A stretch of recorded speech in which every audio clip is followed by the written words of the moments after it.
ओम शांति। अव्यक्त मुरलियों की श्रृंखला में आज हम 13/3/69 के बाप दादा के मधुर महावाक्य सुन रहे हैं। प्रेम और शक्ति के गुणों की समानता। बाबा ने कहा, आत्म अभिमानी हो, याद की यात्रा में बैठे हो। याद की यात्रा में भी मुख्य किस गुण में स्थित हो? याद की यात्रा में होते हुए भी मुख्य किस गुण स्वरूप हो? इस समय आपका मुख्य गुण कौन सा है? तो सभी ने अपना अपना विचार बाप दादा को सुनाया। इस समय तो सभी विशेष प्रेम स्वरूप की स्थिति में हैं, लेकिन प्रेम के साथ साथ वर्तमान समय की परिस्थितियों के प्रमाण जितना ही प्रेम स्वरूप उतना ही शक्ति स्वरूप भी होना चाहिए। देवियों के चित्र देखे हैं। देवियों के चित्र में मुख्य क्या विशेषता होती है? अपने चित्रों को कब ध्यान से देखा नहीं है? जब देवियों के चित्र बनाते हैं, काली के सिवाय बाकी जो भी देवियां हैं, उन्हों के नयन हमेशा गीले दिखाते हैं। प्रेम में जैसे डूबे हुए नयन दिखाते हैं और साथ साथ जो उनका चेहरा आदि बनाते हैं, तो उनकी सूरत से ही शक्ति के संस्कार देखने में आते हैं। लेकिन नैनों में प्रेम, दया, शीतलता देखने में आती है। मातापन के प्रेम के संस्कार इन नैनों से दिखाई पड़ते हैं। उन्हों के ठहरने का ढंग व सवारी अस्त्र शस्त्र दिखाते हैं। वह शक्ति रूप प्रकट करता है। तो ऐसे ही आप शक्तियों में भी दोनों गुण समान होने चाहिए। जितना शक्ति स्वरूप उतना ही प्रेम स्वरूप। अभी तक दोनों नहीं हैं। कभी प्रेम की लहर में, कभी शक्ति रूप में स्थित रहते हो। दोनों ही साथ और समान रहें, यह है शक्तिपन की अंतिम संपूर्णता की निशानी। अभी बाप दादा को अपने बच्चों के मस्तक में क्या देखने में आता है? अपने मस्तक में देखा है क्या है? प्रारब्ध देखते हो व वर्तमान सौभाग्य का सितारा चमकता हुआ देखते हो व और कुछ? तो हरेक ने अपना अपना विचार सुनाया। तीनों संबंधों से तीनों ही बातें देखने में आती हैं। इसीलिए आपको त्रिशूल सौगात भेजी थी। तीनों ही सितारे दिखाई दे रहे हैं। एक तो भविष्य का, दूसरा वर्तमान सौभाग्य का, और तीसरा जो परम धाम में आपकी आत्मा की संपूर्ण अवस्था होनी है, वह आत्मा की संपूर्ण स्थिति का सितारा। तीनों ही सितारे दिखाई पड़ते हैं। इन तीनों सितारों को देखते रहना। कभी कभी सितारों के बीच बादल आ जाते हैं। कभी कभी सितारे जगह भी बदली करते हैं, कभी टूट भी पड़ते हैं। यहाँ भी ऐसे जगह भी बदली करते हैं, कभी टूट भी पड़ते हैं। कभी देखो तो बहुत ऊपर, कभी देखो तो बीच में, कभी देखो तो उससे भी नीचे। जगह भी अभी बदली नहीं करनी चाहिए। अगर बदली करो तो आगे भल बढ़ो, नीचे नहीं उतरो।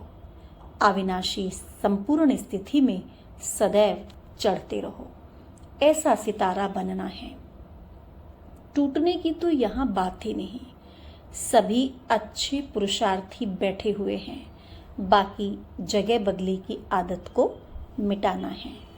कुमारियों की रिजल्ट कैसी है? बाबा कुमारियों से पूछ रहे हैं कि कुमारियों की रिजल्ट कैसी है? आप अपनी रिजल्ट क्या समझती हो? विशेष किस बात में उन्नति समझती हो? तो हर एक ने अपना सुनाया। याद की यात्रा में कमी है, इसीलिए इतनी महसूसता नहीं होती। अमृत वेले याद का इतना अनुभव नहीं होता है। इसीलिए जैसे साकार में यहाँ बाहर खुली हवा में सैर भी कराते थे, लक्ष्य भी देते थे, योग का अनुभव भी कराते थे। इसी रीति जो कुमारियों के निमित्त टीचर्स हैं, वह उन्हों को आधा घंटा एकांत में सैर करावे। जैसे शुरू में तुम अलग अलग जाकर बैठते थे, सागर के किनारे, कोई कहाँ जाकर बैठते थे, ऐसी प्रैक्टिस कराओ। छतें तो यहाँ बहुत बड़ी बड़ी हैं, फिर शाम के समय भी 7 से 7:30 तक यह समय विशेष अच्छा होता है। जैसे अमृत वेले का सतोगुणी टाइम होता है, वैसे यह शाम का टाइम भी सतोगुणी है। सैर पर भी इसी टाइम निकलते हैं। उसी समय संगठन में योग कराओ और बीच बीच में अव्यक्त रूप में बोलते रहो। कोई का बुद्धि योग यहाँ वहाँ होगा तो फिर अटेंशन खिंचेगा। योग की सब्जेक्ट में बहुत कमी है। भाषण करना, प्रदर्शनी में समझाना, यह तो आजकल के स्कूलों की कुमारियों को 1 सप्ताह ट्रेनिंग दे दो तो बहुत अच्छा समझा लेंगी। लेकिन यह तो जीवन में अतीन्द्रिय सुख का अनुभव करना है ना। उसी समय ऐसे समझो जैसे कि बाप दादा के निमंत्रण पर जा रहे हैं। जैसे बाप दादा सैर करने आते हैं, वैसे बुद्धि योग बल से तुम सैर कर सकते हो। जब याद की यात्रा का अनुभव करेंगे तो अव्यक्त स्थिति का प्रभाव आपके नैनों से, चलन से प्रत्यक्ष देखने में आएगा। फिर उन्हों से माला बनवाएंगे। जैसे शुरू में आप खुद माला बनाती थी ना। इस ग्रुप को उमंग उत्साह अच्छा है। बाकी 1-2 बात खास ध्यान में रखनी है कि 1-2 के संस्कारों को जान करके 1-2 के स्नेह में 1-2 से बिल्कुल मिलजुल कर रहना है। जैसे कोई से विशेष नहीं होता है तो उनसे कितना मिक्स हो जाते हैं। बाबा कहते ऐसे ही सभी को 1-2 में मिक्स होना चाहिए। जब कुमारियां ऐसा शो करके दिखाएंगी तब फिर और भी कुमारियां सर्विस करने के लिए निमित्त बनेंगी, और जो निमित्त बनता है उनको उसका फल भी मिल जाता है। आप शोकेस हो अनेक कुमारियों को उमंग उत्साह उन्नति में लाने की। तो जितना ही उमंग से साकार निराकार दोनों ने मिलकर यह प्रोग्राम बनाया है, उतना ही इसका उजूरा दिखाना है। कई कुमारियों की उन्नति के निमित्त बन सकती हो, अपनी हमजींस को गिरने से बचा सकती हो। ब्रह्मा कुमारियों के साथ बाप दादा का काफ़ी स्नेह है, क्योंकि बाप दादा परम पवित्र है और कुमारियां भी पवित्र हैं। तो पवित्रता को खींचती है। वर्तमान समय मुख्य विशेषता यही चाहिए। हर एक महारथी का फर्ज है अपना गुण औरों में भरना। जैसे ज्ञान का दान देना होता है, वैसे गुणों का भी दान करना चाहिए। जैसे ज्ञान रत्नों का दान करते हो, इसीलिए महारथी कहलाए जाते हो, वैसे गुणों का दान भी बहुत बड़ा दान है। ज्ञान देना तो सहज है, गुणों का दान देना इसमें जरा मेहनत है। गुणों का दान करने में सभी महारथियों से नंबर 1 कौन है? बाबा ने कहा जनक।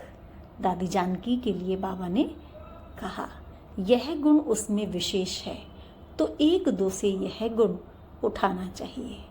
बाबा ने आज कुमारियों के लिए विशेष कहा, और बाबा ने कहा कुमारियों से बाप दादा को बहुत प्रेम है, क्योंकि कुमारियाँ पवित्र होती हैं और बाप दादा भी परम पवित्र है। अभी बाबा ने आबू म्यूजियम की तैयारी के बारे में बाप दादा ने पूछा। फिर दूरादेशी और विशाल बुद्धि बन म्यूजियम तैयार करना है। पहले तो भविष्य को सोच समय को सफल करने का गुण धारण करना है, और टाइम पर तैयार भी करना है। जल्दी भी हो और संपूर्ण भी हो तो कमाल है। अगर कोई भी कमी रही तो उस कमी की तरफ सभी की नजर जाएगी। ऐसी कमी ना हो, सभी के मुख से कमाल है ऐसा निकलना चाहिए। सारा दैवी परिवार आपका चेहरा म्यूजियम के दर्पण में देखेंगे। अच्छा, ओम शांति।